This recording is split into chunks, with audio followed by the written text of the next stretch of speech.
They say blood is thicker than water, but nobody mentions what happens when that blood turns to poison.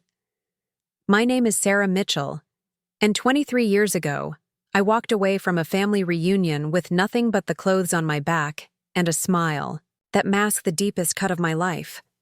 What I discovered that day would change everything I thought I knew about love, loyalty, and the lies families tell themselves to sleep at night. I'd love to know which corner of the globe you're watching from. And if this story speaks to you, make sure to subscribe. Tomorrow's video is one you absolutely can't miss. It was supposed to be a celebration. The Henderson family's 50th annual reunion at Lake Tahoe, complete with matching t-shirts, endless potato salad, and 3 generations of relatives I barely recognized anymore. I had driven 12 hours from Portland, taking time off from my job as a pediatric nurse, spending money I didn't really have on gas and a hotel room because I wanted to be there. I wanted to belong somewhere, even if it was just for a weekend. But when my mother stood up in front of 87 relatives and introduced my sister Jessica as our only daughter, something inside me cracked so quietly that nobody heard it break. Not even me at first. I just smiled, nodded like I always did, and excused myself to get some air. What I didn't know was that this moment would become the catalyst for a reckoning 23 years in the making. The truth is, I should have seen it coming. The signs were always there, scattered like breadcrumbs through a childhood I spent, trying to earn my place at a table where everyone else had reserved seats. But sometimes you're so busy trying to fit into a puzzle that you don't realize you were never meant to be part of the picture at all. Growing up as Sarah Henderson in Bakersfield, California, I learned early that love was something you had to audition for every single day. My parents, Robert and Linda Henderson, weren't cruel in the obvious ways. They didn't scream or hit or lock me in closets. Their cruelty was quieter, more sophisticated. It came wrapped in reasonable explanations and delivered with disappointed sighs. Jessica was born when I was 4, and from the moment she drew her first breath, the universe shifted on its axis. Suddenly, every family photo was arranged around her cherubic face. Every family story began with when Jessica was born, or Jessica's first steps, or Jessica's first words. I became the supporting character in my own life, the responsible older sister who was expected to understand why Jessica needed the bigger bedroom, the private music lessons, the brand name clothes. Sarah's different, I remember my mother explaining, to Aunt Patricia when I was 8. She doesn't need as much attention. She's more self-sufficient. I was hiding behind the kitchen door, listening to them discuss me like I was a household appliance that required minimal maintenance. Even then, I understood that self-sufficient was code for easier to ignore. My father worked construction, spending long days building other people's dream homes while our own house felt like a museum dedicated to Jessica's achievements. The refrigerator was covered with her honor roll certificates, her art projects, her dance recital programs. My own report cards disappeared into desk drawers. My science fair ribbons ended up in shoe boxes.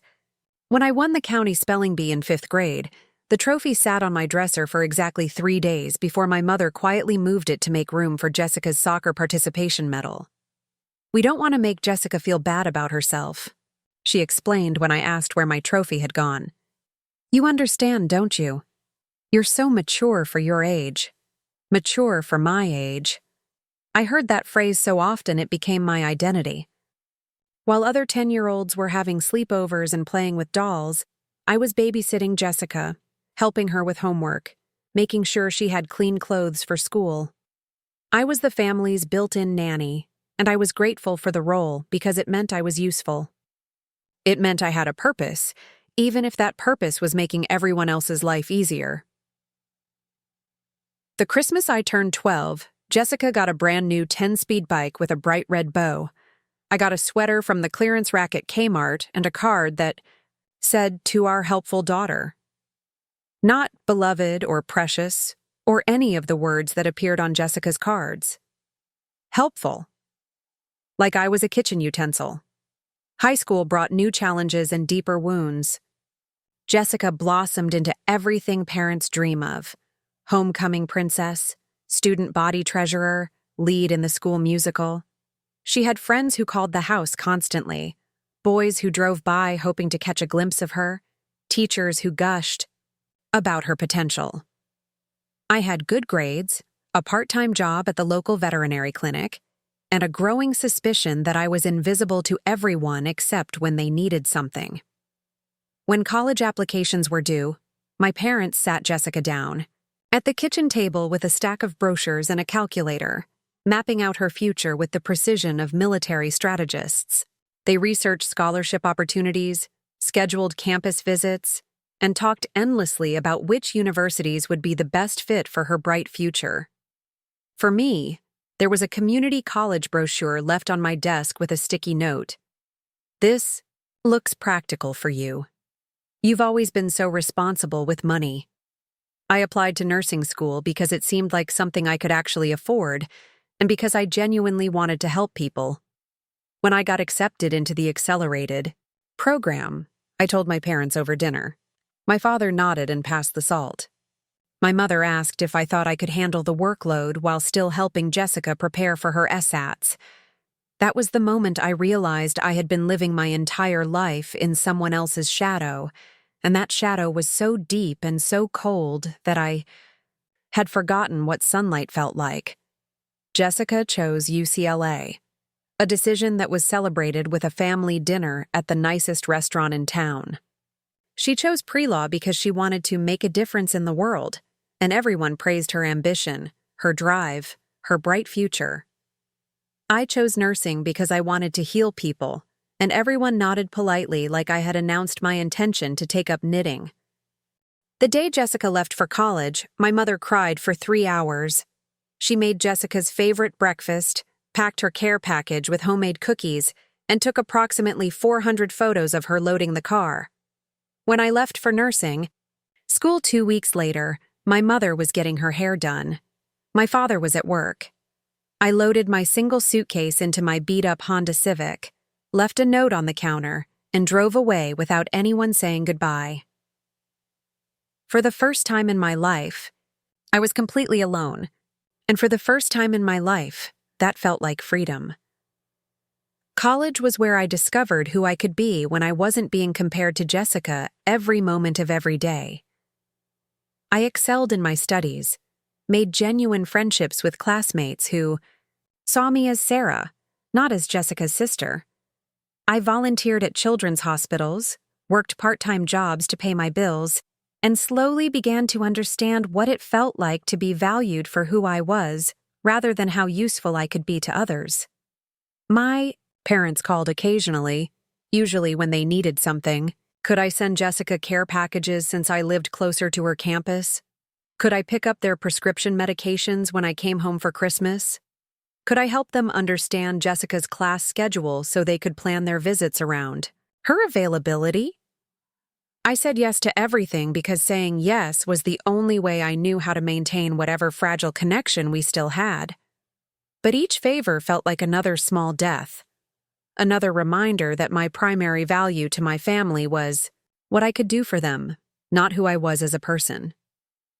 After graduation, I moved to Portland and took a job at Doernbecher Children's Hospital.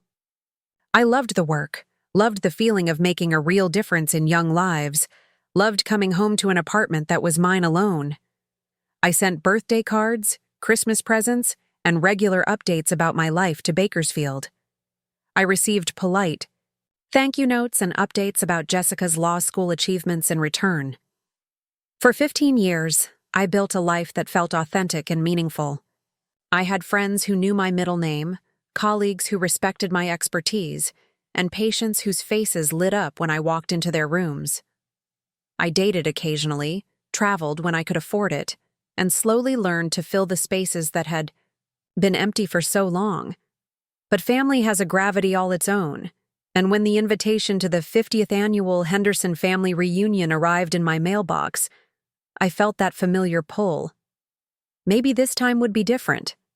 Maybe enough years had passed for old wounds to heal. Maybe I could finally take my place at the table as an adult, as an equal, as someone whose life had value beyond what I could provide to others. I should have known better.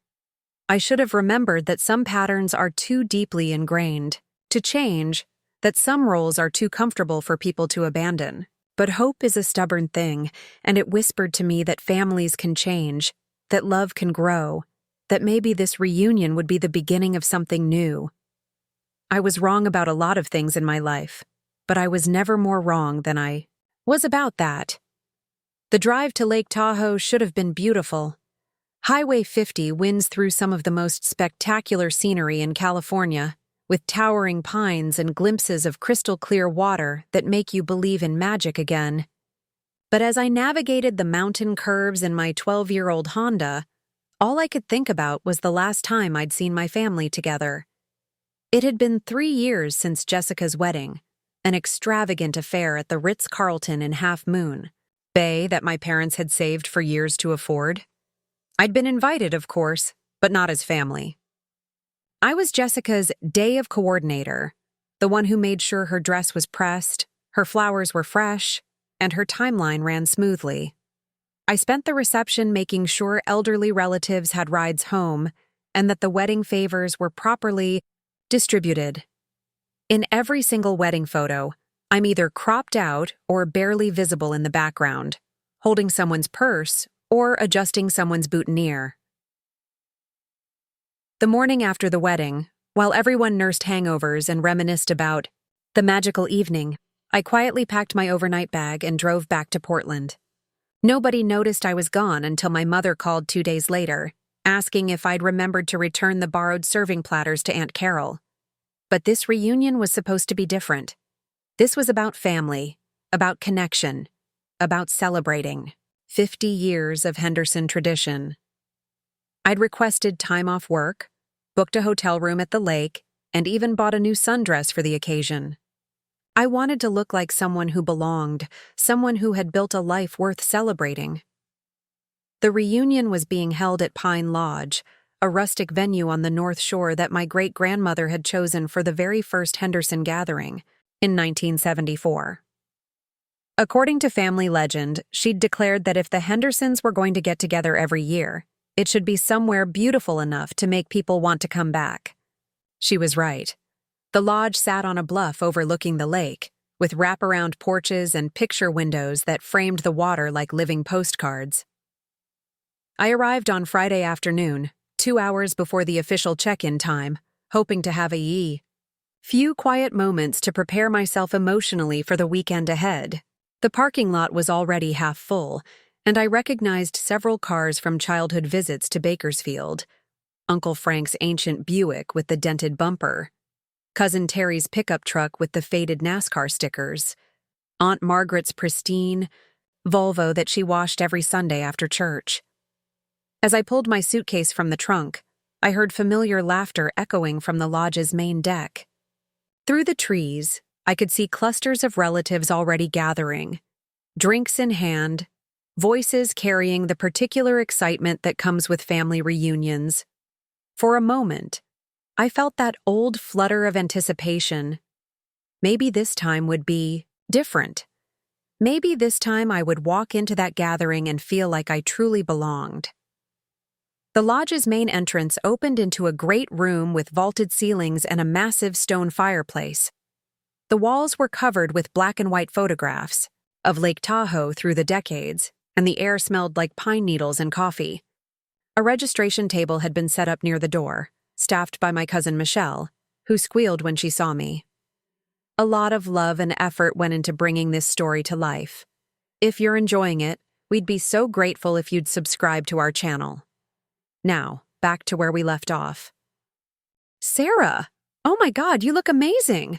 Portland life must agree with you. She jumped up to hug me, and for a moment I felt genuinely welcomed. Michelle had always been one of the kinder cousins, someone who remembered birthdays and sent Christmas cards with actual handwritten notes. You look great too, I said, meaning it. Michelle had lost weight since the last reunion, and there was something lighter about her, something that suggested she'd found happiness in the years since her divorce. I can't believe it's been 3 years, she said, checking my name off her list. Jessica was just telling us about the new house. Did you know they're expecting? My stomach dropped. Expecting what? A baby. She's 3 months along. Didn't she tell you? Michelle's expression shifted from excitement to confusion. I thought for sure she would have called you first. You two were always so close. I managed, a smile, and shook my head. We must have missed each other. You know how busy things get. Michelle nodded sympathetically, but I could see the wheels turning in her head. She was wondering why Jessica's own sister wouldn't know about something so important. She was wondering what that meant about our relationship, about the family dynamics she'd only observed from the outside. Well, she's on the back deck with your parents if you want to go say hi, Michelle said gently. The welcome cocktail hour doesn't officially start until 5, but you know how it is. People start celebrating early. I thanked her and made my way through the great room toward the back of the lodge. The deck was even more beautiful than I remembered, with Adirondack chairs arranged in conversation clusters and hanging baskets full of bright flowers. The lake stretched out below us, so blue it looked artificial, surrounded by mountains that still had snow on their peaks despite the July heat. And there, in the center of the largest seating area, was Jessica. Pregnancy suited her in that effortless way that everything seemed to suit Jessica. She was glowing, literally glowing, in a flowing sundress that somehow made her look both ethereal and grounded. Her hair had grown longer since the wedding, falling in perfect waves over her shoulders, and she was laughing at something Uncle Frank was saying while cradling a glass of sparkling water like it was champagne. My parents flanked her like bodyguards. My father's arm draped protectively over the back of her chair, my mother's hand resting on Jessica's knee in a gesture of intimate connection. They looked like a complete family unit, a perfect triangle of love and support that had no room for additional members. I watched for a moment from the doorway, trying to decide how to approach. Should I announce myself loudly, making sure everyone knew I'd arrived? Should I wait for a lull in the conversation and slip in quietly? Should I just turn around and pretend I needed to check into my hotel first? The decision was made for me when Aunt Patricia spotted me hovering in the doorway. Sarah! Honey, get over here. We haven't seen you in forever. All heads turned toward me, and I felt that familiar flush of self-consciousness that came with being the center of attention in this particular group. I walked over with what I hoped was a confident smile, accepting hugs and air kisses from relatives who smelled like sunscreen and wine. Look at you, my mother said, giving me the kind of hug that was performed for an audience rather than felt, with the heart. You look healthy. Healthy. Not beautiful, not radiant, not glowing like Jessica. Healthy, like I was recovering from something unpleasant. Thanks, Mom. You look great too. And she did. My mother had always been a beautiful woman, and at 62 she maintained the kind of elegant appearance that came from good genes and careful attention to diet and exercise. She was wearing white linen pants and a coral blouse that brought out the tan she'd clearly been working on for weeks. Congratulations, I said to Jessica, leaning down to hug her carefully. Michelle told me the news. I'm so happy for you. Jessica's smile was radiant, but there was something else in her eyes, something that looked almost like guilt. Thank you. We're thrilled. It's still early, but we couldn't help sharing it with family. When are you due? February. Perfect timing, really. The law firm is giving me 4 months maternity leave, and David's schedule should be lighter in the spring. I nodded and smiled, trying to calculate when she would have found out, when she would have told my parents, how many weeks or months this news had been circulating in the family without reaching me. But I pushed those thoughts away. This wasn't about me. This was Jessica's moment, and I was genuinely happy for her. Do you know if it's a boy or girl yet? Too early to tell, but we're hoping for a girl, my father interjected. Another beautiful Henderson woman to carry on the tradition. The way he said it, with such pride and certainty, made my chest tighten. Another Henderson woman. As if Jessica was the first. As if I didn't exist. As if 23 years of my life as a Henderson woman had somehow been erased from the record. But I smiled and nodded because that's what I always did. I made room for other people's joy, even when there wasn't room for my own. The conversation flowed around me for the next hour, touching on Jessica's pregnancy, her law practice, the new house she and David had bought in San Francisco's Marina District. I learned that they'd taken a baby moon to Italy, that they were planning to convert the spare bedroom into a nursery, that my mother had already started knitting baby blankets in gender-neutral colors. I contributed when I could, sharing appropriate enthusiasm and asking the right questions. But mostly, I felt like an anthropologist studying a culture I didn't quite understand, observing the rhythms of a family dynamic that had continued to evolve without me. When people asked about my life, I gave the standard updates. Work was going well. Portland was beautiful. I'd taken a pottery class and discovered I had no artistic talent whatsoever. Everyone laughed politely, and then the conversation inevitably drifted back to Jessica and the baby, and the exciting changes ahead for the family. As the sun began to set over the lake, more relatives arrived and the gathering grew larger and louder. Cousins I hadn't seen in years appeared with spouses and children, creating a swirl of activity and conversation that should have felt festive, but somehow left me feeling more isolated than ever. I was refilling my wine glass at the bar when I overheard my mother talking to Aunt Helen, their voices low but not quite low enough. "She looks tired," my mother was saying.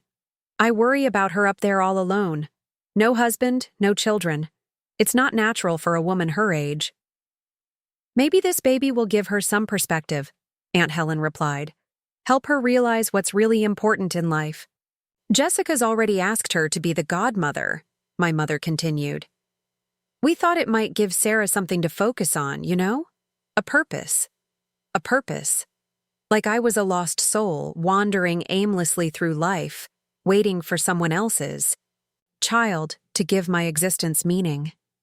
Like my career, my friendships, my carefully constructed life in Portland was somehow incomplete because it didn't revolve around family obligations. I set down my wine glass and walked to the edge of the deck, gripping the railing as I stared out at the darkening lake. Lights were beginning to twinkle on the far shore, and somewhere in the distance I could hear the sound of a boat engine and laughter carrying across the water. Behind me, the party continued without missing a beat. Jessica was regaling a group of cousins with stories about morning sickness and food cravings. My parents were showing baby photos on their phones to anyone who would look. Uncle Frank was telling the same stories he told at every reunion, and Aunt Margaret was organizing a group photo for tomorrow's festivities, and I was standing at the edge of it all, watching my family celebrate a future that didn't include me in any meaningful way, wondering why I had driven 12 hours and spent money I couldn't afford to feel more alone than I did in my own apartment. The worst part wasn't that they didn't need me. The worst part was that they didn't seem to notice. I was there at all. Tomorrow would bring the official reunion activities, the group breakfast, the family Olympics, the talent show, and the big dinner where my great-aunt Dorothy would give her annual speech about the importance of family bonds. I would participate in everything with a smile, contribute to conversations when appropriate, and play the role of the dutiful daughter and sister.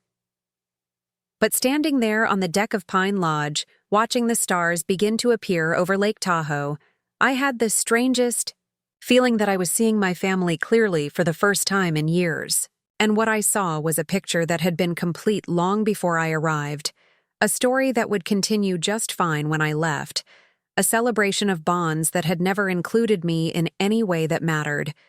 I just didn't know yet how devastatingly right I was. Saturday morning arrived with the kind of pristine mountain air that makes you believe the world is full of possibilities.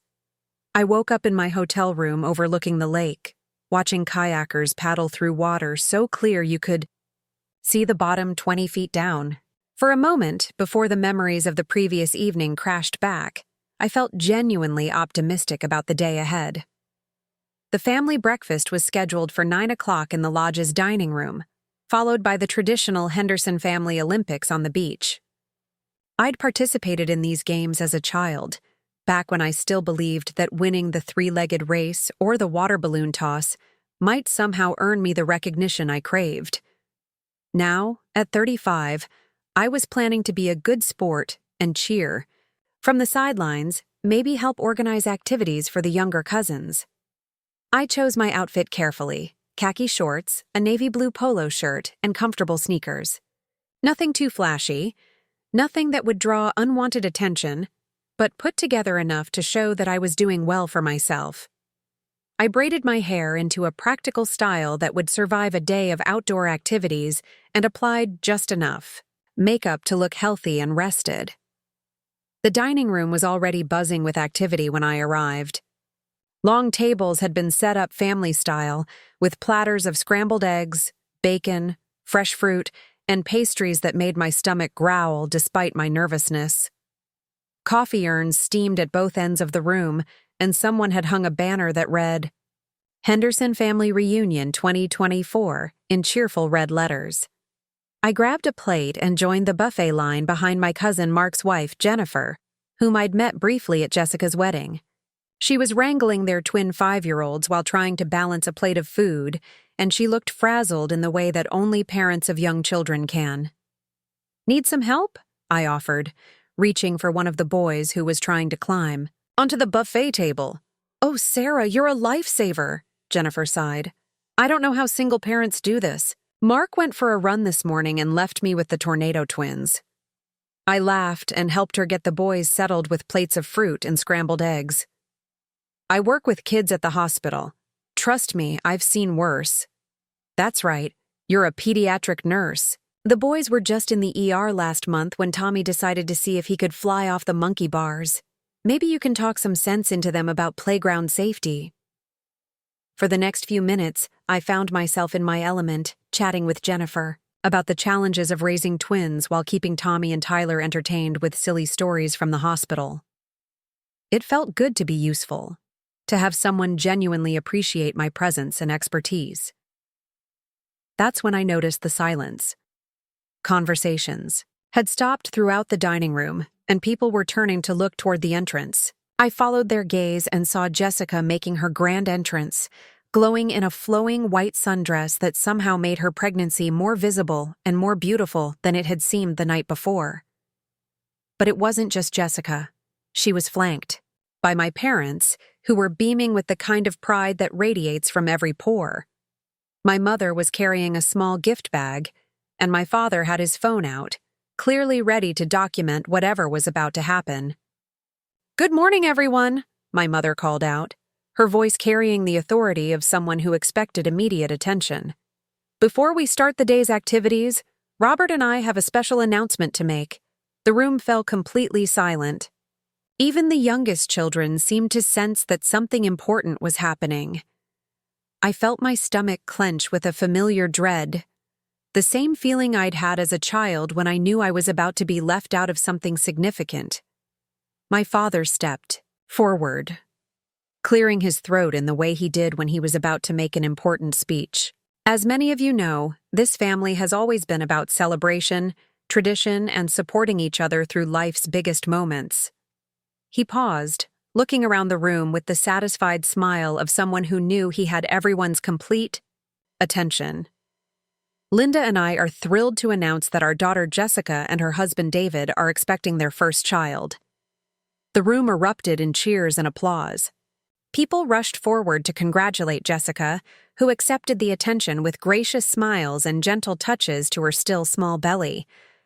My mother wiped away happy tears, and my father pumped David's hand like he was congratulating him on winning the lottery. I stood frozen by the buffet table, still holding Tommy's juice cup, watching my family celebrate news that I'd only learned about 18 hours earlier from a cousin at the registration table. Not from my sister, not from my parents, from a cousin who assumed I already knew, because surely Jessica's own sister would be among the first to hear such momentous news. But the real blow was yet to come.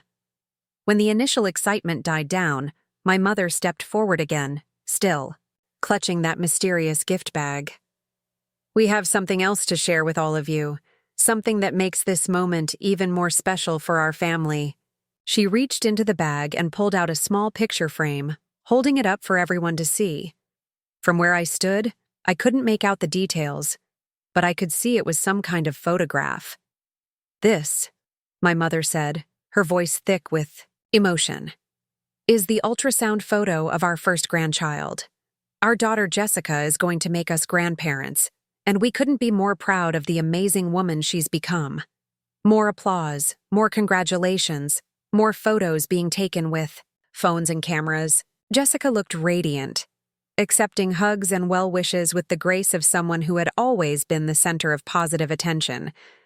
But it was my father's next words that stopped my heart completely. "This baby," he said, his voice carrying, across the silent room, "will be the first of the next generation of Hendersons, the first grandchild for Linda and me. And we know that Jessica, our only daughter, will be an incredible mother. Our only daughter." The words hit me like a physical blow, so unexpected and so cruel that I actually took a step backward. The juice cup slipped from my numb fingers and shattered on the floor, sending orange juice and glass fragments across the polished wood. The sound of breaking glass seemed to snap the room back to reality. Jennifer immediately started hurting, her boys away from the mess, and several people moved to help clean up the spill. But I couldn't move. I couldn't breathe. I couldn't process what I had just heard. Our only daughter. Not our daughters, or Jessica and Sarah, or even just Jessica. Our only daughter. As if I had never existed. As if 35 years of my life, 35 years of being a Henderson, had been erased with 4 simple words. I became aware that people were looking at me with concern. Aunt Patricia was asking if I was okay. Someone was pressing paper towels into my hand, but their voices sounded like they were coming from underwater, distant and distorted. "Sarah? Honey, are you all right?" It was my mother's voice, and when I looked up, she was standing directly in front of me, her brow furrowed with what looked like genuine concern.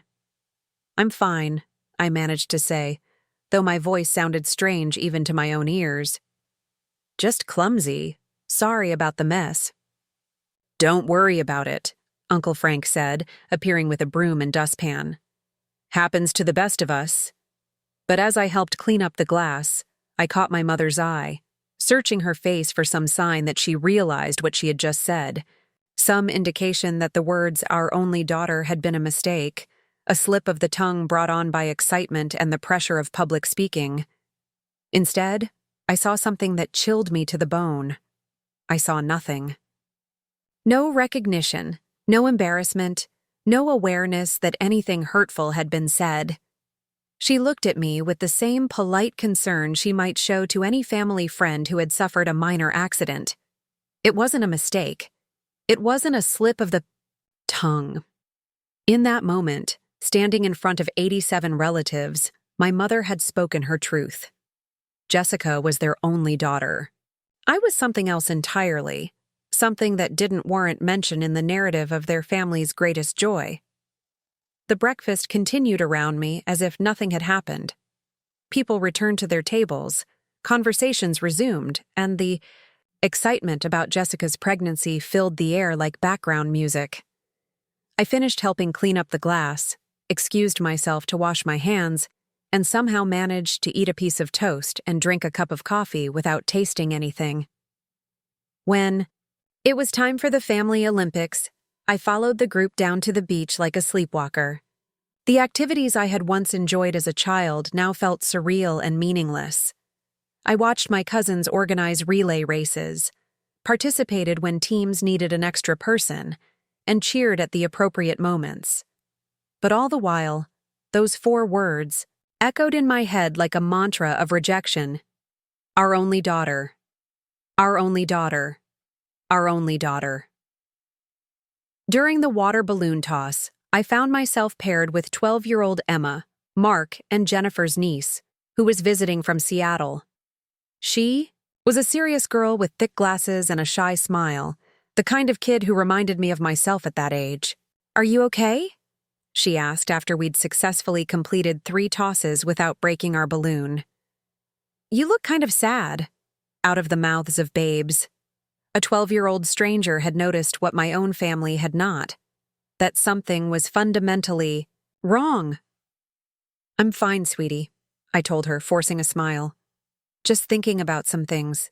"My mom says thinking too much can make you sad," Emma said with the wisdom of someone who had clearly inherited the family tendency toward introspection. "Maybe you should try not thinking for a while. If only it were that simple."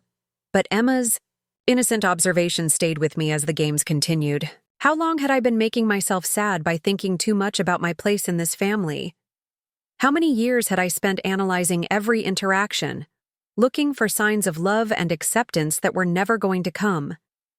The afternoon wore on with swimming, volleyball, and the traditional Henderson talent show, where cousins performed everything from magic tricks to interpretive dance. Jessica sang a beautiful rendition of "Over the Rainbow," accompanied by David on guitar, and received a standing ovation that seemed to go on forever. When it was over, my mother wiped away tears and declared it the most beautiful performance. In Henderson family history, I didn't participate in the talent show. I had never participated, not since I was 8 years old and performed a piano piece I'd been practicing for months, only to have the microphone cut out halfway through. Instead of fixing the technical problem, the organizers had simply moved on to the next act, leaving me standing alone at the piano bench while conversations resumed around me. As the sun began to set over Lake Tahoe, painting the sky in shades of pink and gold that belonged on postcards, I found myself standing apart from the group, watching my family laugh and celebrate and plan for the future. They looked complete without me, like a picture that had never had a missing piece. Tomorrow would bring the final day of the reunion, the group breakfast, the memorial service for relatives who had passed away in the last year, and the big farewell, dinner where awards would be given out and promises would be made to stay in touch until next year.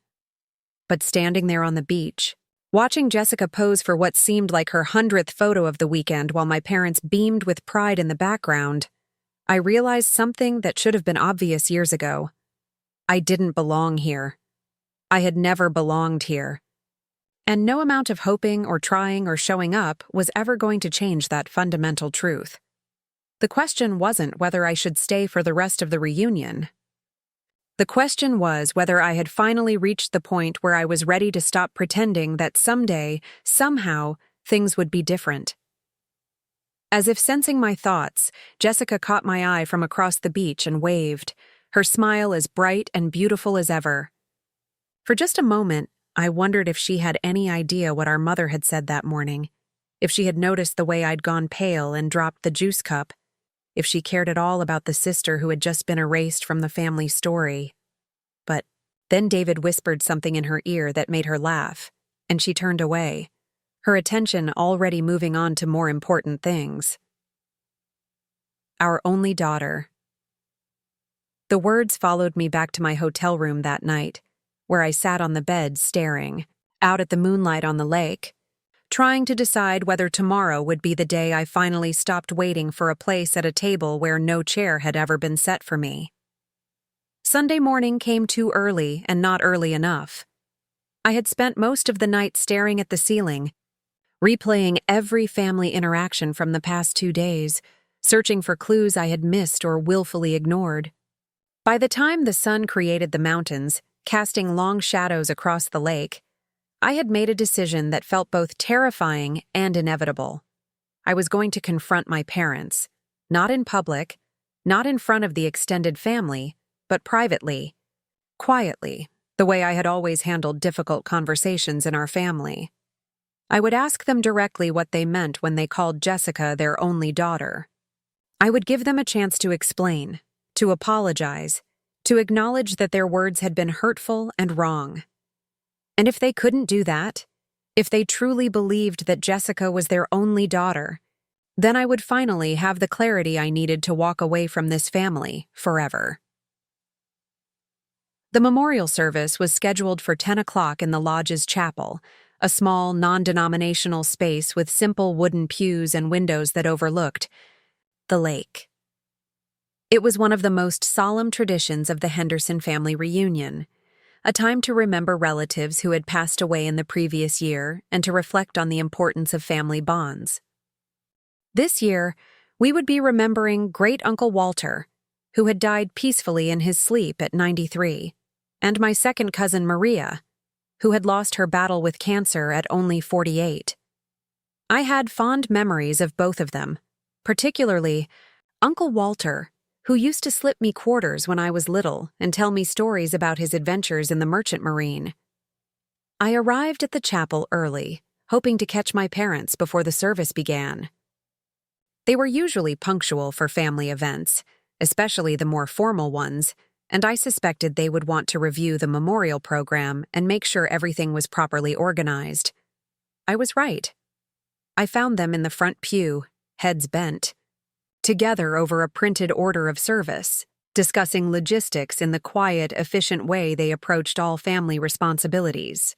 My mother was wearing a navy blue dress with pearls, and my father had put on his good suit, the one he wore to weddings and funerals and other occasions that required dignity.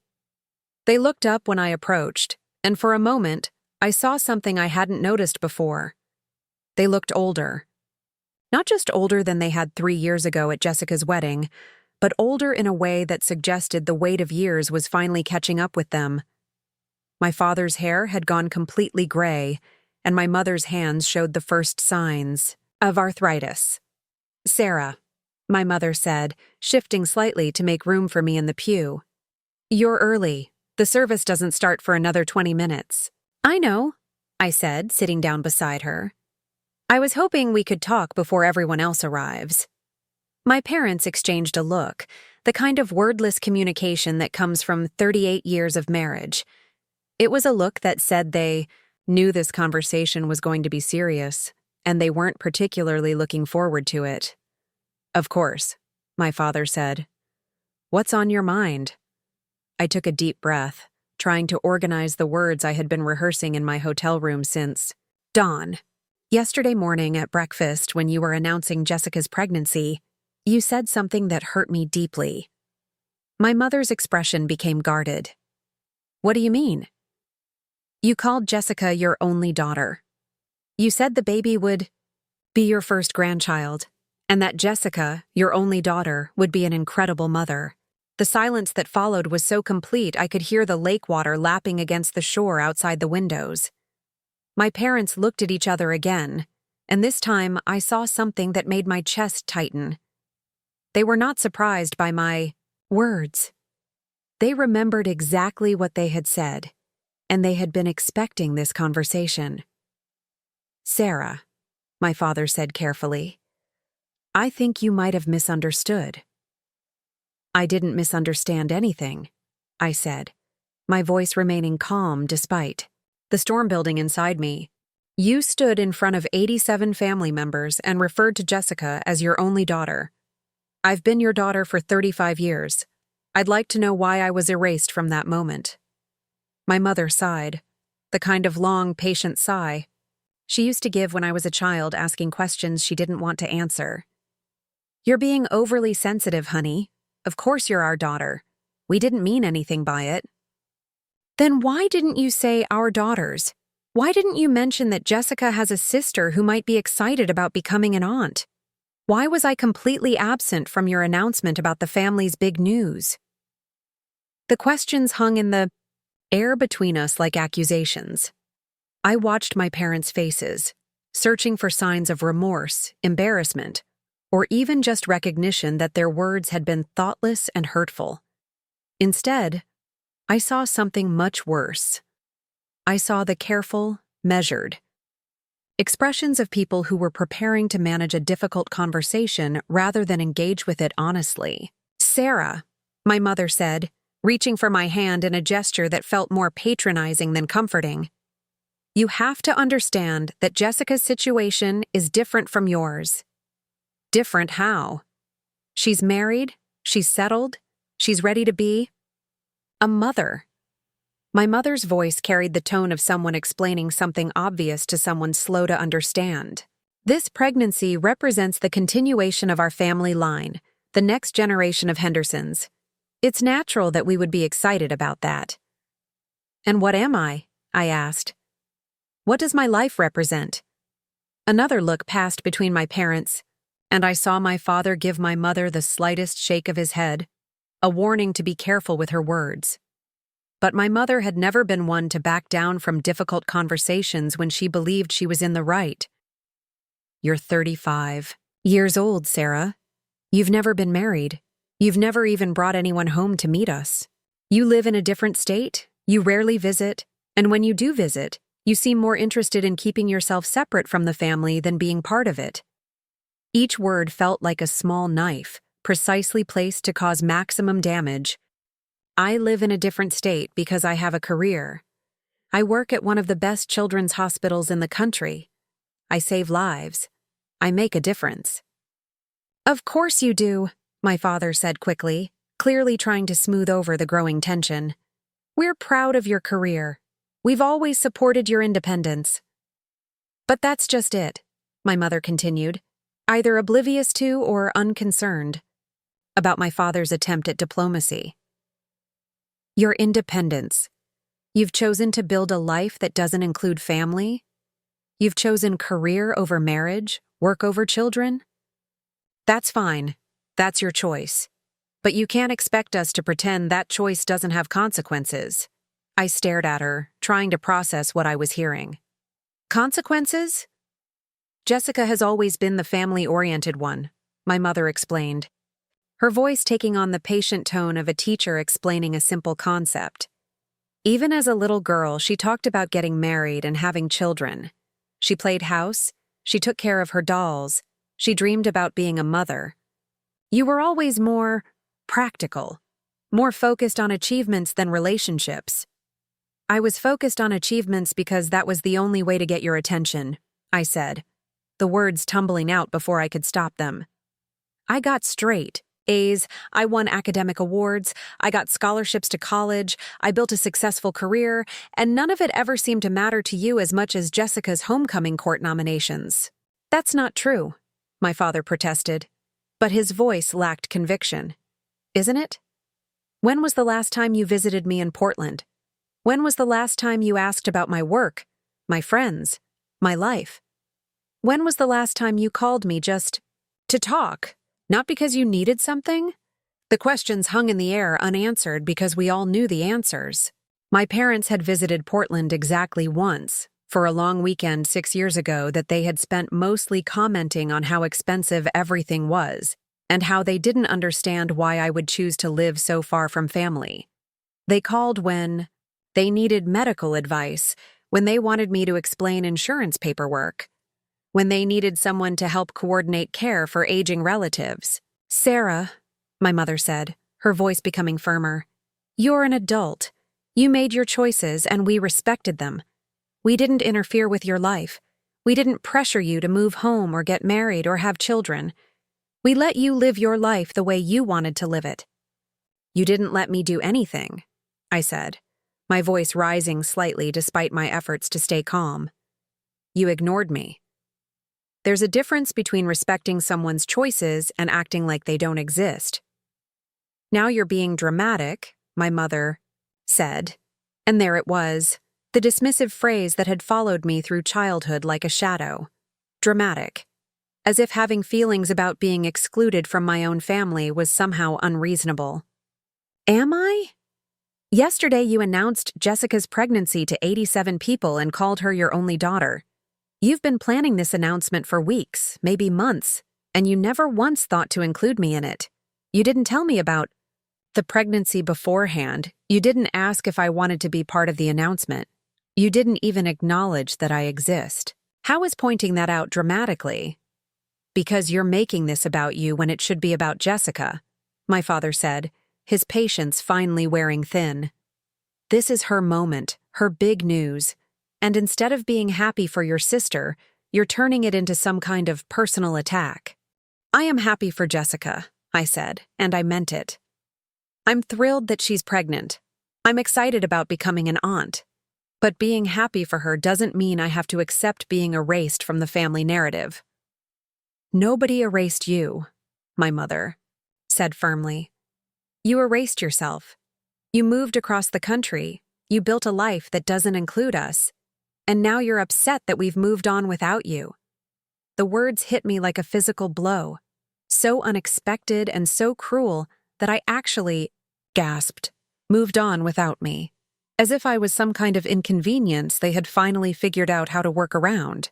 I moved to Portland for my career, I said, my voice barely above a whisper. I call you every month. I send birthday presents and Christmas gifts. I come to every family event you invite me to. How is that moving away from the family? But you never really participate, do you? My mother said, and now her voice was taking on the sharp edge it got when she was determined to win an argument. You come to events, but you stand on the sidelines. You're polite to everyone, but you don't really engage. You've always been like that, even as a child. Present, but not really there. Maybe that's because I learned early that there wasn't really a place for me to be anywhere else, I said, the truth spilling out of me like water through a broken dam. Maybe I stood on the sidelines because that's where you put me. That's not fair, my father said, but his protest sounded automatic, like something he felt obligated to say rather than something he actually believed. Isn't it? When I won the BI, County Spelling Bee, where did my trophy go? When I graduated valedictorian from high school, who came to the ceremony? When I got my nursing degree, who celebrated with me? When I got promoted to charge nurse, who congratulated me? The questions came out one after another, each one a small wound that had never properly healed. My parents sat in silence, and I could see them mentally calculating, trying to remember events that had clearly faded from their minds while remaining vivid in mine. We've always been proud of you, my mother finally said, but her voice lacked its earlier certainty. Have you? Because yesterday, when you had the chance to tell 87 people that you have 2 daughters, one of whom is a pediatric nurse who saves children's lives, and the other of whom is having your first grandchild, you chose instead to pretend that only one of us exists. It wasn't about you, my father said quietly. That's exactly the problem, Dad. It's never about me. Nothing ever is. Jessica gets married and I'm the day of coordinator. Jessica gets pregnant and she's your only daughter. Jessica breathes and you celebrate. I exist and you manage. Thai. Chapel had begun to fill with other family members, their voices creating a soft murmur of conversation that seemed to come from another world. Cousins were finding seats, children were being hushed, and somewhere behind us, I could hear Jessica, laughing at something David had said. We should continue this conversation later, my mother said, glancing around at the growing crowd. This isn't the time or place. There won't be a later, I said, standing up from the pew. I'm leaving after this service. Sarah, don't be ridiculous, my father said. The farewell dinner is tonight. You can't just leave in the middle of the reunion. Actually, I can, I said. And for the first time in the conversation, I felt completely calm. I can leave whenever I want. That's the beauty of being an adult with my own life and my own choices. If you leave now, you'll regret it, my mother said, her voice carrying a note of warning. You'll miss Jessica's special moment. No, I said, looking down at the 2 people who had raised me, who had fed and clothed and housed me for 18 years, who had never quite figured out how to love me. I'll miss another moment of being reminded that I don't really belong here. I turned to walk away, but my mother's next words stopped me. Sarah, wait. Her voice was softer now, almost pleading. I know we haven't always handled things perfectly, but we love you. You're our daughter. I turned back to look at her, and for a moment, I saw something in her eyes that might have been genuine regret. But then she continued, We just love you, differently than we love Jessica. She needs more guidance, more support. She's always been more fragile. You've always been so strong, so independent. We knew you would be fine no matter what. And there it was. The truth I had been waiting 35 years to hear, delivered with such casual certainty that it took my breath away. They loved me differently. They had always known I would be fine, so they had never bothered to make sure I actually was. "You're right," I said quietly. "I will be fine. I've always been fine. But I've never been happy here, and I'm done pretending that's enough." The memorial service began a few minutes later, but I barely heard the words being spoken about Uncle Walter's kindness or Maria's courage in the face of illness. I sat in the back row, watching my family mourn their dead while I mourned something else entirely. The death of a hope I hadn't even realized I'd been carrying. The hope that someday, somehow, they would see me clearly. The hope that my place in this family was secure, even if it wasn't celebrated. The hope that being their daughter meant something more than being a reliable source of free labor and medical advice. When the service ended, I didn't stay for the reception. I didn't say goodbye to cousins or promise to keep in touch with relatives I barely knew. I walked quietly out of the chapel, drove to my hotel, packed my suitcase, and checked out. As I loaded my car, I could see the reunion continuing on the lodge's deck. People were gathered in small groups, sharing memories and making plans for next year. Jessica was holding court near the railing, one hand resting on her belly, her face glowing with happiness and anticipation. She looked beautiful. She looked loved. She looked exactly like what she was, the cherished daughter of parents who had never questioned her place in their hearts or their lives. I got in my car and drove away from Lake Tahoe, away from 50 years of Henderson family tradition, away from a family that had spent 35 years teaching me that love was something you had to earn and could lose without ever knowing why. I drove toward Portland, toward a life that was mine alone, toward a future that didn't depend on anyone else's definition of my worth. And for the first time in longer than I could remember, I felt free. The drive back to Portland should have taken 12 hours. It took me 16, not because I got lost or encountered traffic, but because I kept having to pull over. Sometimes to cry, sometimes to scream. Sometimes just to sit in empty parking lots and try to process what had happened, what I had learned, and what it meant for the rest of my life. I made my first stop at a gas station in Truckee, just 40 minutes from Lake Tahoe. My hands were shaking so badly I could barely hold the pump, and when the attendant asked if I was okay, I realized I was crying without even knowing it.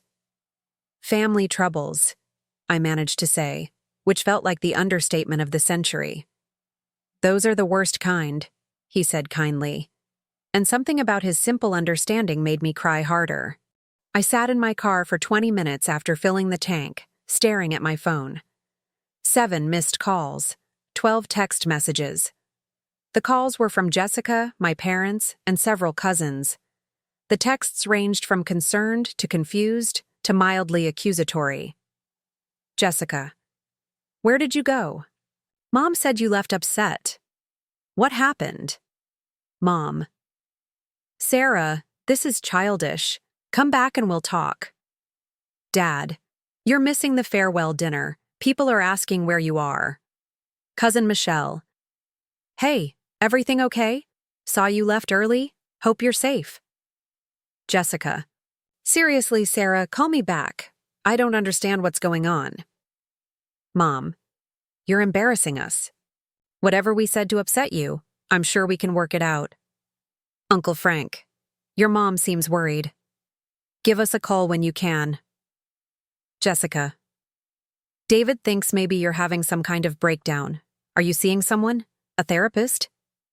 That last text made me laugh, though it came out sounding more like a sob, a breakdown.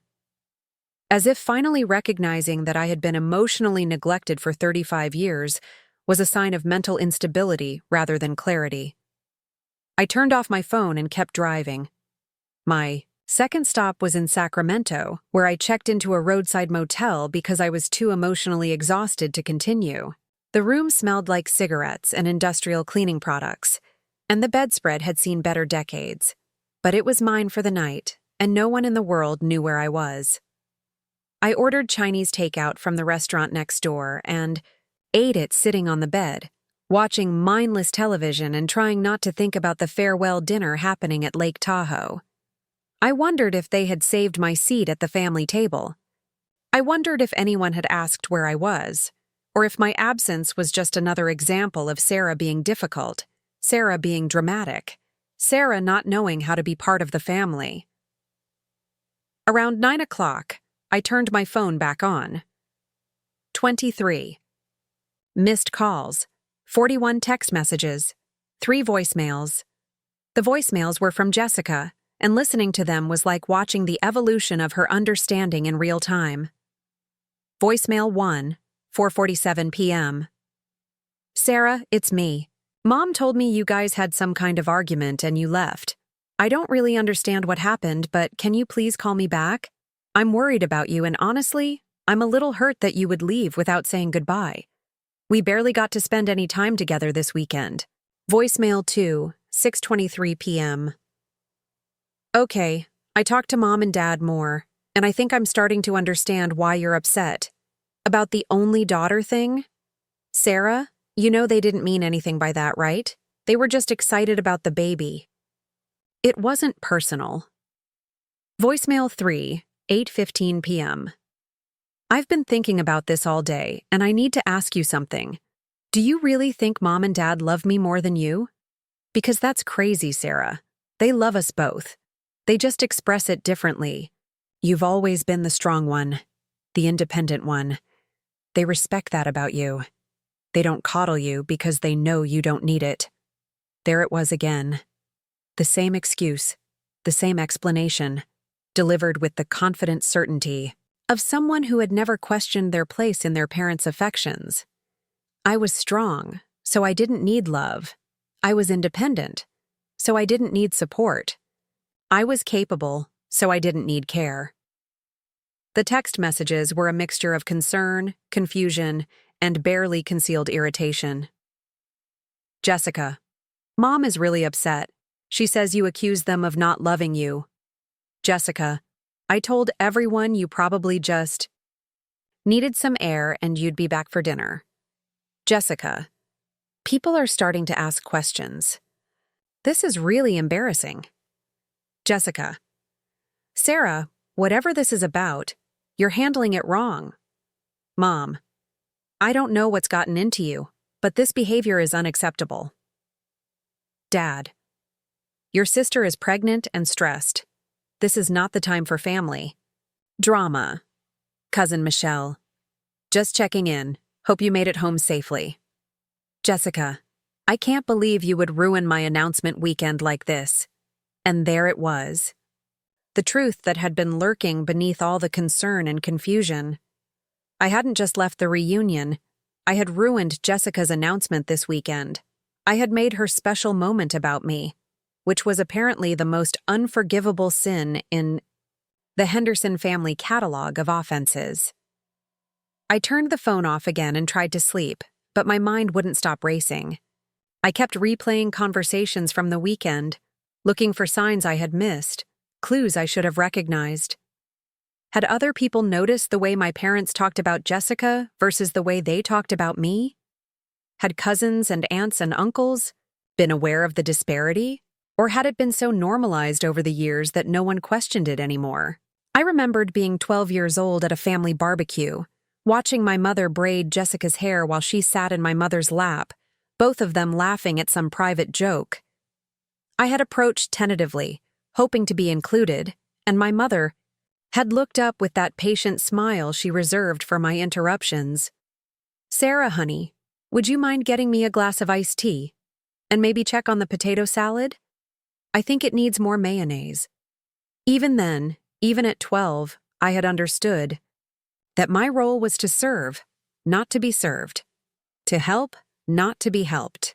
To make other people's lives easier, not to expect ease in my own. The next morning, I checked out of the motel and continued the drive home. The California landscape rolled past my windows like a meditation on emptiness. Endless fields, distant. Mountains, small towns that looked like they had been forgotten by time.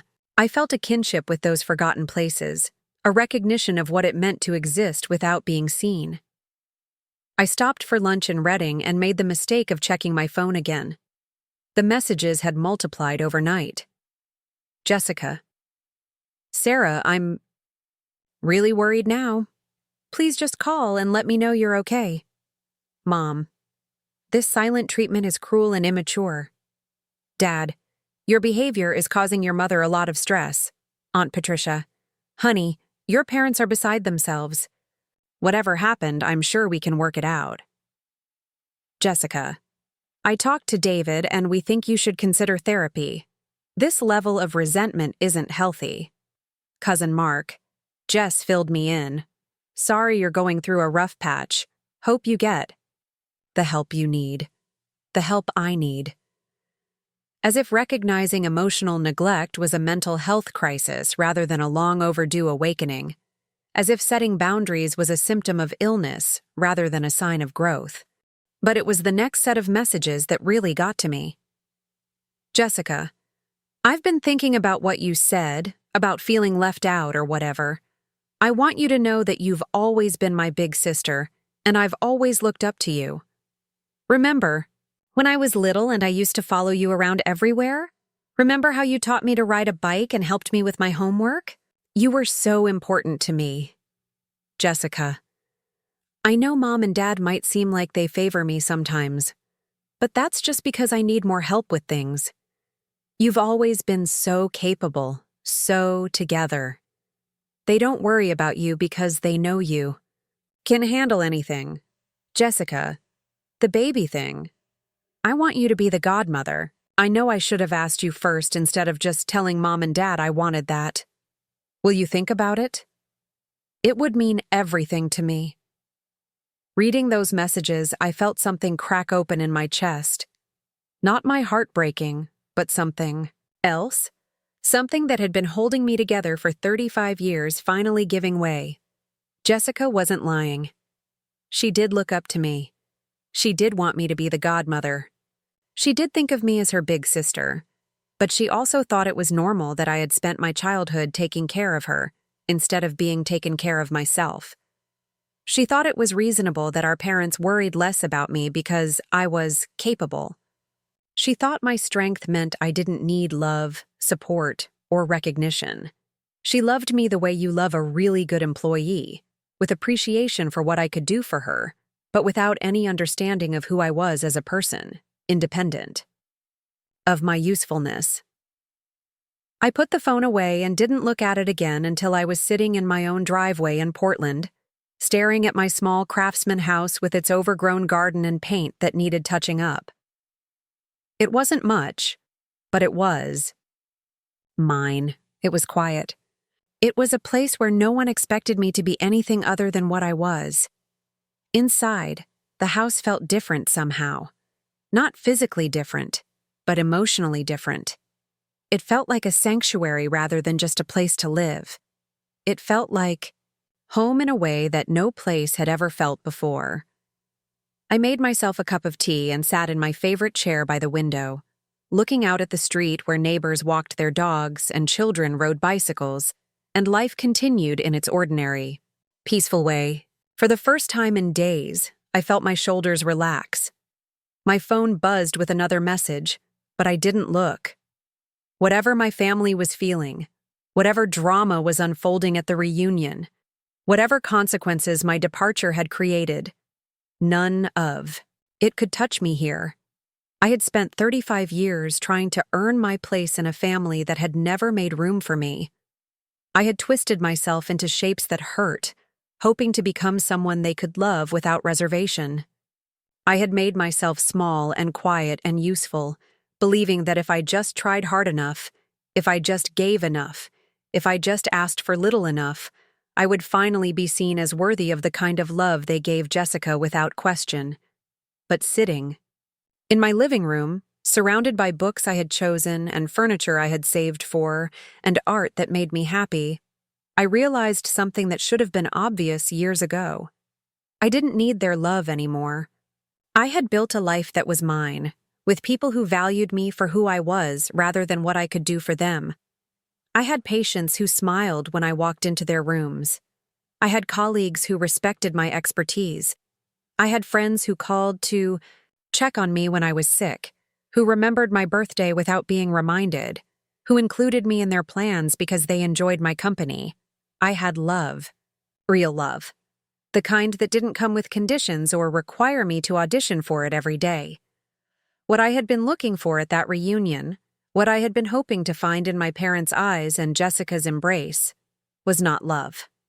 It was validation. From people whose opinion I had given too much power over my sense of self-worth. The phone buzzed again, and this time I looked. It was a text from Jessica. Jessica, I love you, Sarah. I don't understand why you left, but I love you. Please don't disappear from my life. I stared at the message for a long time, feeling the weight of 35 years of complicated sisterhood. Did Jessica love me? In her way, probably yes. But did she love me enough to examine the family dynamics that had shaped our relationship? Did she love me enough to acknowledge that our parents had treated us differently, and that those differences had caused real harm? Did she love me enough to change? I wasn't sure. And for the first time in my life, I realized that it didn't matter. What mattered was whether I loved myself enough to stop waiting for other people to give me what I could give myself. What mattered was whether I was brave enough to build a life based on who I actually was rather than who my family needed me to be. What mattered was whether I was finally ready to stop apologizing for taking up space in the world. The sun was setting over Portland, painting my living room in shades of gold and amber. Somewhere in California, my family was probably still discussing my dramatic departure, still trying to figure out what had gotten into me, still convinced that this was a phase I would outgrow if they just waited long enough. But I wasn't going back. Not to the reunion, not to the family dynamic, not to the version of myself that had believed love was something you had to earn through service and silence. I was 35 years old, and I was finally ready to start living like someone who deserved to be loved just for existing. The phone buzzed one more time, but I didn't look. Instead, I made myself dinner, watered my plants, and called my friend Rachel, who listened to the whole story without once suggesting that I should go back and work things out. "Good for you," she said when I finished. "It's about time." And for the first time since leaving Lake Tahoe, I smiled. 2 weeks after leaving Lake Tahoe, I did something I had never done before in my 35 years of life. I changed my phone number. Not because I was afraid of my family, but because I was tired of being afraid of silence. Every buzz, every ring, every notification had become a small electric shock of anxiety. Would it be Jessica pleading with me to call her back? Would it be my mother demanding an explanation? Would it be my father telling me I was breaking my mother's heart? The new number was for me and the life I was building. Clean, uncomplicated, free from the weight of other people's expectations. I gave it to my boss, my close friends, my landlord, and my doctor. I did not give it to anyone with the last name Henderson. The decision felt radical and terrifying and absolutely necessary. Work became my sanctuary in those first few weeks. Dernbecker Children's Hospital was in the middle of its busiest season, and I threw myself into 12-hour shifts with the kind of intensity that comes from needing to prove to yourself that you matter to someone, somewhere. The children loved me without reservation. 7-year-old Marcus, recovering from appendix surgery, lit up whenever I walked into his room. "Nurse Sarah, did you bring the good stickers today?" 12-year-old Emma, battling leukemia with more grace than most adults could muster, insisted. I sit with her during her chemo treatments so she could tell me about the books she was reading. These kids didn't care that I was unmarried, childless, or apparently not important enough to include in family announcements. They cared that I listened when they were scared, that I explained procedures in ways they could understand, that I advocated for them when they needed extra pain medication or a few more minutes with their parents. Dr. Martinez, the head of pediatric oncology, pulled me aside during my third week back. "Sarah, I don't know what happened during your vacation, but whatever it was, it seems to have lit a fire under you. Your patient advocacy has always been excellent, but lately it's been extraordinary. What did you do for the Nakamura family? Yesterday? Getting the translator services extended and pushing for the extended visiting hours. That saved that whole family from falling apart." I smiled, feeling a warmth in my chest that had nothing to do with external validation and everything to do with knowing I was exactly where I belonged. "Thanks, Dr. Martinez. I guess I'm just remembering why I became a nurse in the first place." He nodded thoughtfully. "Have you ever considered applying for the charge nurse position in the NICU? Nancy's retiring next month, and I think you'd be perfect for the role. More responsibility, better pay, and a chance to mentor the newer nurses. A promotion, recognition, professional advancement based on my actual skills and contributions rather than my ability to make other people's lives easier. I'd love to apply," I said, and meant it. That evening, I sat in my garden with a glass of wine and my laptop, updating my resume for the first time in 3 years. As I typed out my accomplishments, my certifications, my continuing education, credits, I felt something I hadn't experienced since childhood. Pride in myself that wasn't tinged with the fear that someone else would find it somehow inappropriate or excessive. I had saved lives. I had comforted families in their darkest moments. I had trained new nurses, improved patient protocols, and earned the respect of doctors who trusted my judgment completely. I was good at my job. More than good. I was exceptional. The realization hit me like a revelation. I had been looking for love and recognition in all the wrong places. I had been so focused on earning my family's approval that I had forgotten to notice the approval I had already earned from people who actually knew my worth. As if summoned by my thoughts, my phone rang. My new, clean phone with its carefully curated contact list. It was Rachel. "How are you holding up?" she asked without preamble. Rachel had a way of cutting straight to the heart of things that I found both comforting and slightly terrifying. "Better, actually. Really better." I applied. "For a promotion today." "That's fantastic. Which position?" "Charge nurse in the NICU. Dr. Martinez recommended it to me for it." "Sarah, that's huge. You've been talking about wanting more leadership opportunities for years." What changed? I considered the question, watching a hummingbird dart between the lavender plants I had finally gotten around to watering properly. I think I stopped being afraid that wanting more meant I was being greedy or demanding. I stopped apologizing for taking up space. "Good for you." "And your family? Any more contact attempts?" I changed my number. There was a pause. "Wow, that's a big step. How do you feel about it?" "Relieved," I said, and was surprised by how true it was. For the first time in weeks, I can hear my phone ring without my stomach clenching. I can check my messages without bracing myself for guilt trips or manipulation, or people telling me I'm having a breakdown because I finally stood up for myself. "Do you miss them?" It was a fair question, and one I had been asking myself. "I miss the idea of them," I said slowly. "I miss the family I always hoped we could be, but I don't miss the actual relationships, if that makes sense. I don't miss feeling invisible. I don't miss being taken for granted.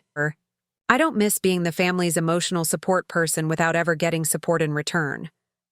"That makes perfect sense," Rachel said. "You know, my therapist always says that grief isn't just for death. Sometimes you have to grieve the family you deserved but never had." The words hit me with unexpected force. Grief. That was what this was. Not anger, not resentment. but grief for the relationships that could have been, should have been, but never were. I think I need to find a therapist, I said. I think that's a great idea. And Sarah, I'm proud of you. What you did took incredible courage. After we hung up, I sat in the gathering dusk, thinking about courage. Growing up, I had always thought courage meant enduring difficult situations, weathering storms, staying strong when everyone else was falling apart. I had thought leaving was cowardice, giving up, running away. But leaving Lake Tahoe, cutting contact with my family, choosing myself over their comfort, that was the most courageous thing I had ever done. 3 weeks later, I got the promotion. Dr. Martinez called me into his office on a Thursday afternoon, his face serious in the way that made me briefly wonder if I had made some terrible mistake. Instead, he stood up and shook my hand. "Congratulations, Charge Nurse Mitchell. The position is yours, effective next Monday. HR will go over the salary bump and new responsibilities with you tomorrow. But I wanted to tell you personally. You earned this." The review committee was unanimous. I walked out of his office feeling like I was floating. Charge nurse, leadership, a team of my own to mentor and guide. It was everything I had worked toward for years, but never quite believed I deserved. I celebrated by buying myself dinner at my favorite Italian restaurant, the one with the outdoor patio and the view of Mount Hood. As I sat alone with my pasta and wine, watching couples and families around me, I realized something profound. I wasn't lonely. For years, I had equated being alone with being lonely, and had assumed that eating dinner by myself or spending evenings at home meant there was something wrong with my life. But sitting there, savoring my meal and my victory, I felt complete in a way I never had when I was constantly worrying about other people's needs and expectations. I was alone, but I was also free. Free to order what I wanted, eat at my own pace, think my own thoughts without having to manage anyone else's emotions or navigate complex family dynamics. Free to be proud of my achievements without worrying that my success would somehow diminish someone else's spotlight. Free to just be Sarah, without any modifiers or qualifications or explanations. My first week as charge nurse was challenging in the best possible way. I had 6 nurses on my team, ranging from 22-year-old Katie, fresh out of nursing school and eager to save the world, to 58-year-old Margaret, who had been working in pediatric nursing since before I was born and knew every trick in the book. I found that I loved leadership in a way I had never expected.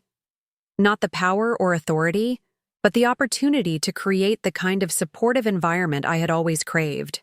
When Katie made a medication error in her second week, instead of writing her up or making her feel incompetent, I sat with her and talked through what had happened, how to prevent it in the future, and how normal it was to feel overwhelmed as a new nurse. "Thank you," she said, tears in her eyes. "I was so scared you were going to fire me."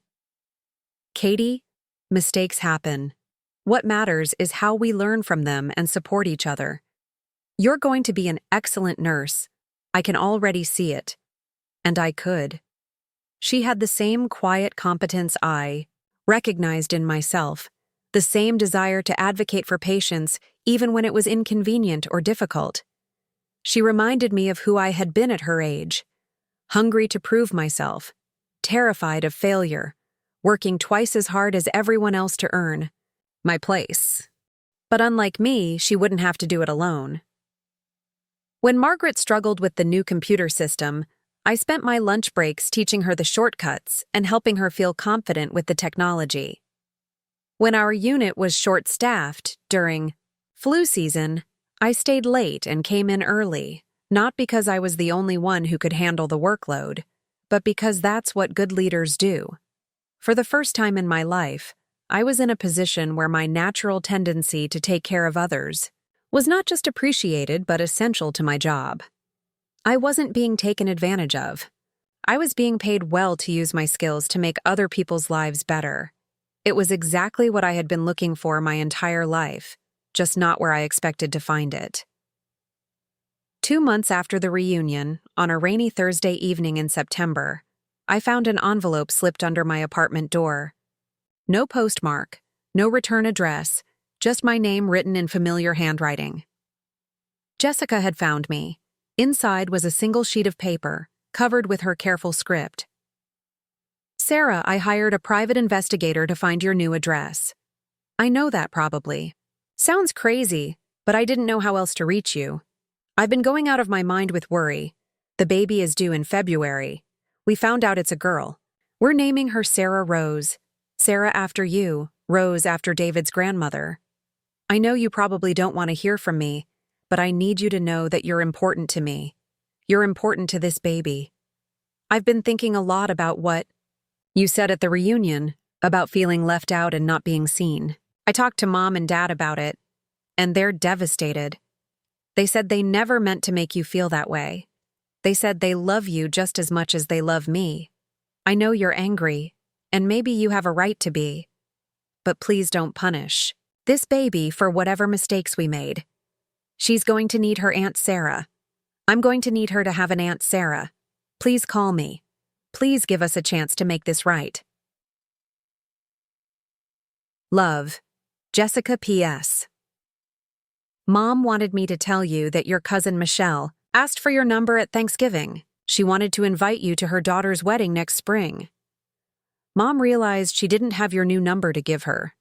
She cried about it for an hour. I read the letter 3 times, feeling a complex mix of emotions that I couldn't immediately untangle. Love, anger, sadness, frustration, and something that might have been pity. Jessica still didn't understand. Even now, even after months of silence, she was framing my absence as a punishment rather than a choice.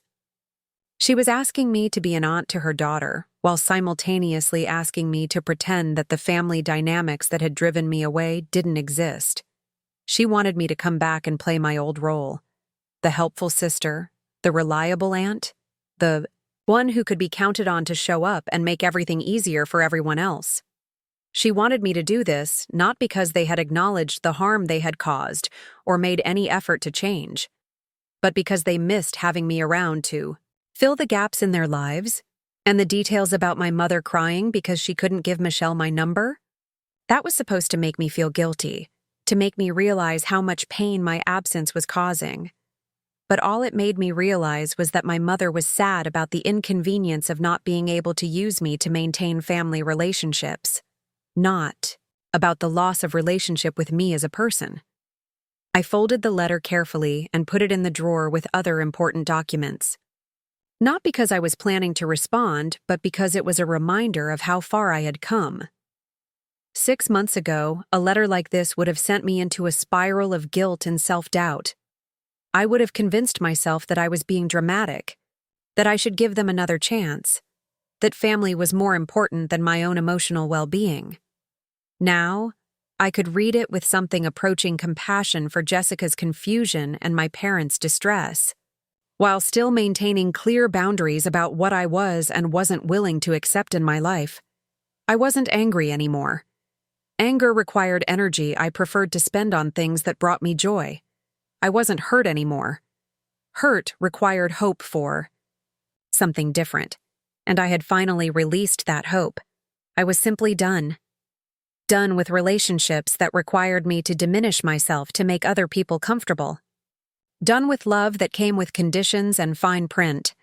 Done with being grateful for crumbs when I could bake my own bread. The next morning, I went to work and threw myself into the complexity of managing a NICU team during what was shaping up to be the busiest winter on record. I mentored Katie through her first Code Blue, supported Margaret through a difficult family conference, and advocated for staffing changes that would improve patient care and nurse retention. At lunch, I called a therapist whose name Rachel had given me and made an appointment for the following week. At the end of my shift, I went home to my small house with its overgrown garden and peeling paint, made myself dinner, and called my friend Tom to see if he wanted to go hiking over the weekend. I lived my life, my real life, the one I had built with my own hands, surrounded by people who valued me for who I was rather than what I could do for them. and for the first time in 35 years, that felt like enough. More than enough. It felt like everything. 5 years.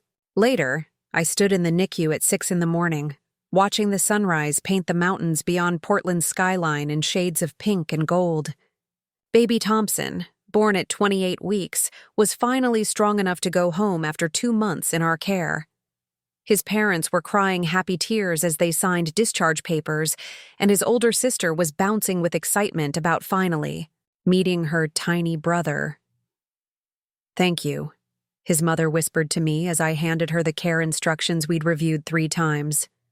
"Thank you for saving him. Thank you for saving all of us." I smiled, feeling the familiar warmth that came with knowing I had made a real difference in someone's life. He saved himself. He's a fighter. You have an amazing little boy. As I watched the Thompson family walk toward the elevator, their arms full of flowers and balloons, and a car seat that had waited empty for 2 months, I reflected on how much had changed since that devastating weekend at Lake Tahoe. I was now the NICU director, overseeing a team of 35 nurses across 3 shifts.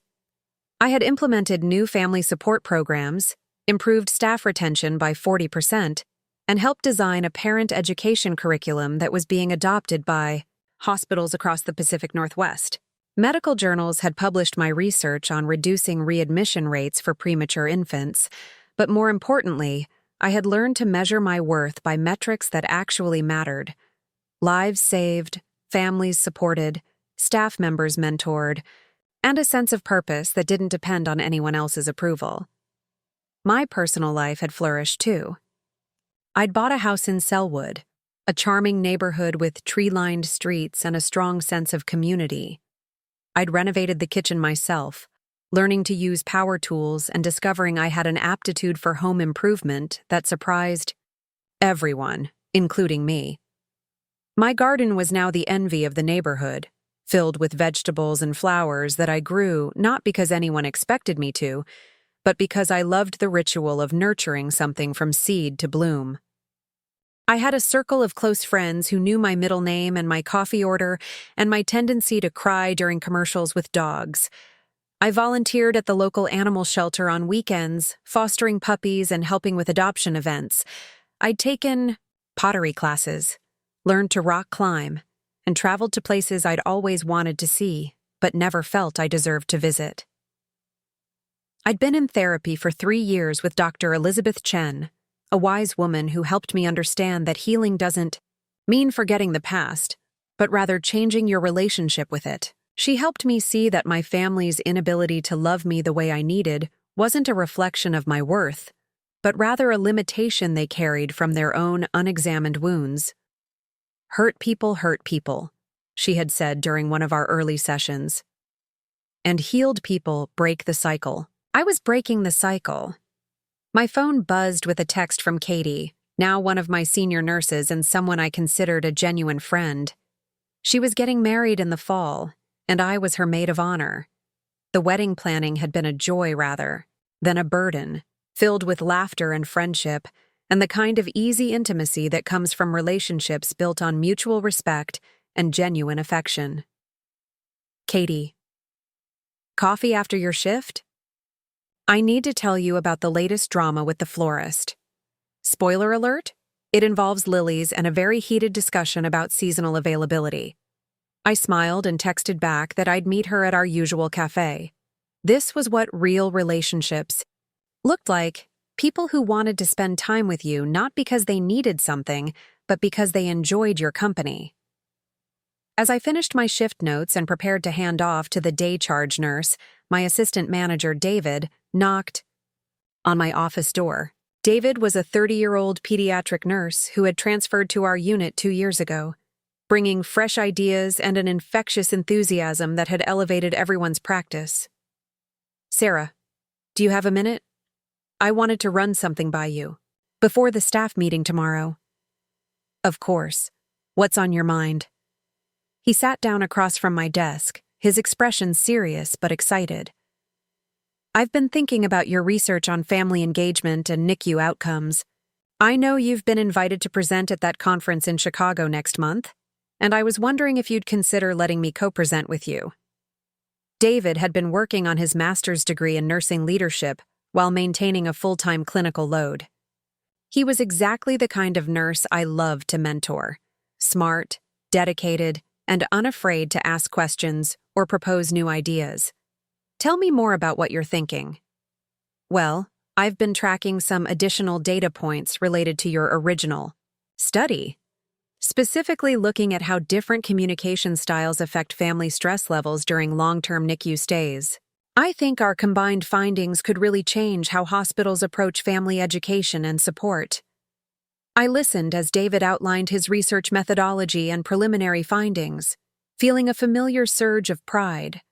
Not pride in my own work, but pride in his growth as a clinician and researcher. This was what good leadership looked like: creating space for other people to flourish, rather than hoarding opportunities for yourself. I think that's an excellent idea, I said.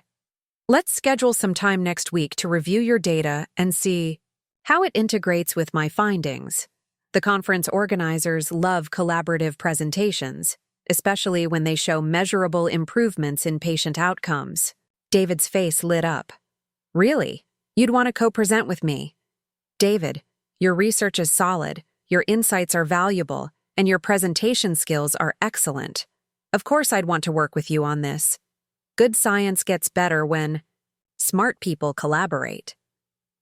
After he left, practically bouncing with excitement, I sat back in my chair and marveled at how different this felt from every other mentoring relationship I'd had in my family. With Jessica, I had always been expected to help while remaining invisible, to contribute while taking no credit, to support her success while minimizing my own achievements. With David, with Katie, with all the nurses I'd mentored over the years, success was shared, credit was given where due, and growth was celebrated rather than seen as a threat to existing hierarchies. This was what healthy relationships looked like. As I drove home through Portland's familiar streets, I found myself thinking about the letters that still arrived sporadically, forwarded from my old address. They came maybe 3 or 4 times a year now, down from the flood of contact attempts in those first months after Lake Tahoe. Jessica's daughter, Sarah Rose, was now 4 years old. According to the photos that Jessica still sent despite my lack of response, she was a beautiful child with Jessica's blonde hair and what looked like my father's serious eyes. Jessica had had a second child 2 years later, a boy named Robert after my father. She sent school photos, birthday party pictures, and updates about milestones and achievements. The letters themselves had evolved over time. The early ones had been full of pleas for reconciliation, promises that things could be different, assurances that the family missed me and wanted me back. They'd included guilt-inducing details about my mother's health scares and my father's retirement struggles, clear attempts to activate my old caretaking instincts. But as years passed and I didn't respond, the tone had changed. The letters became more matter-of-fact, simple updates about family life sent perhaps more out of habit than hope. Jessica still asked me to call, still said she loved me, still expressed bewilderment about my continued absence. But the desperation was gone, replaced by a resigned acceptance that this was apparently who I had chosen to be. The latest letter, which had arrived just last month, was different in a way that caught my attention. Sarah, I hope you're well. The kids are doing great. Sarah Rose started preschool and loves it. Bobby is walking now and getting into everything. I wanted you to know that Mom and Dad are talking about selling the house in Bakersfield. Dad's arthritis is getting worse, and they're thinking about moving to a retirement community near us in San Francisco. Mom keeps saying she wishes she could talk to you about it, since you always were the practical one about medical and financial decisions. I don't expect you to call. I understand that you've moved on with your life, but I thought you should know, in case it matters to you. I also wanted to tell you something. Last month, Sarah Rose asked me why she doesn't have any aunts like her friends do. I didn't know what to say. I ended up telling her that she does have an aunt, but that Aunt Sarah lives far away, and we don't see her very often. She asked if you were mad at us. I said I didn't think you were mad, but that sometimes grown-ups make different choices about how to spend their time with family. I think she understood, in the way 4-year-olds understand complicated things. She said, "Maybe Aunt Sarah will visit when I'm bigger. I don't know if you'll ever want to meet her, but I thought you should know that she exists and that she thinks about you sometimes." Jessica reading that letter had stirred something in me that I hadn't expected. Not guilt or obligation, but a quiet sadness for a little girl who would grow up without knowing she had an aunt who might have loved her fiercely if circumstances had been different. But circumstances weren't different. And loving Sarah Rose would have meant accepting a relationship with Jessica and my parents that would have slowly eroded everything I had built for myself. Dr. Chen and I had talked about this extensively. "You can feel sad about what might have been," she had said, "without feeling obligated to sacrifice your well-being for possibilities that require other people to change in ways they've shown no capacity for."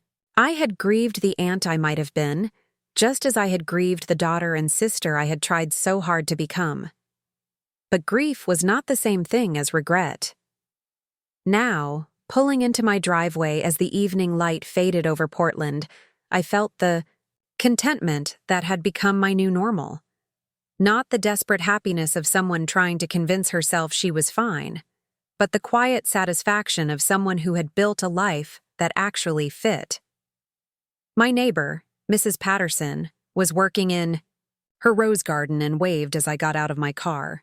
"How was work, dear?" "Good day. Sent a baby home after 2 months in the NICU." "That never gets old," she smiled. "You're an angel, Sarah. Those families are so lucky to have you." I no longer deflected compliments or minimized my contributions. "Thank you. I love what I do." Inside my house, I was greeted by Roscoe, the 3-year-old golden retriever I'd adopted from the shelter where I volunteered. He was a gentle giant who had been returned twice by families who didn't understand that rescue dogs needed time and patience to trust again. We understood each other perfectly. As I made dinner, a recipe I'd learned in the Italian cooking class I'd taken last winter, I reflected on the irony of my situation. I had spent 35 years desperately wanting to belong to a family that couldn't see my worth. Now I belonged to a chosen family of friends, colleagues, patients, and neighbors who valued me not despite my quirks and strengths, but because of them. I thought about the staff meeting tomorrow, where I would announce the new family support initiatives that my team had been developing. I thought about the conference in Chicago where David and I would present our research to colleagues who might implement our findings in their own hospitals. I thought about Katie's wedding, where I would stand beside her as she married someone who adored her exactly as she was. I thought about the life I had built, brick by brick, choice by choice, boundary by boundary. After dinner, I called my friend Maria, a fellow nurse director who had become one of my closest confidants. We talked about work challenges, weekend plans, and the book club we'd started with several other healthcare professionals. It was an easy, comfortable conversation between two women who had chosen each other as family. "How are you feeling about the Chicago presentation?" she asked. "Excited, nervous, proud. David is going to do brilliantly, and I think our research could really make a difference." It already has made a difference. The changes you've implemented at Dernbecker have improved outcomes for hundreds of families. You should be proud. And I was proud. Not in a boastful way, but in the quiet way of someone who knew her work mattered, her contributions were valued, and her presence made the world a little bit better. Before bed, I stood in my backyard, looking up at the stars that were just beginning to appear in the darkening sky. Roscoe sat beside me, his warm presence a reminder that love comes in many forms. And sometimes the best kind is the kind that asks for nothing but your authentic self. Somewhere in California, my family was probably finishing their own evening routines. My parents were getting older, dealing with the aches and pains that come with aging bodies. Jessica was probably reading bedtime stories to her children, tucking them in with kisses and promises of breakfast pancakes. Sarah Rose was sleeping peacefully, perhaps dreaming of the aunt she had never met, but somehow knew existed. I felt no anger toward them anymore, no resentment or bitterness. They were doing the best they could with the emotional tools they had, just as I was doing the best I could with mine. The difference was that I had chosen to acquire new tools, to learn healthier ways of being in relationships, to break cycles that had been passed down through generations. They were still living in the same patterns, the same dynamics, the same inability to see beyond their own perspective, and that was their choice, just as healing had been mine. 5 years ago, I had walked away from Lake Tahoe believing I was walking away from my family forever. I was wrong. I hadn't walked away from family. I had walked toward it, toward people who celebrated my successes without feeling diminished by them, toward relationships built on mutual respect and genuine affection, toward a life where love was freely given and freely received, without conditions or contracts or careful calculations of worth. I had found my people. They just weren't the people who shared my DNA. As I headed inside to get ready for bed, I felt grateful for that devastating weekend at Lake Tahoe, for my mother's thoughtless words, for the moment that had finally shown me what I had been too afraid to see for 35 years.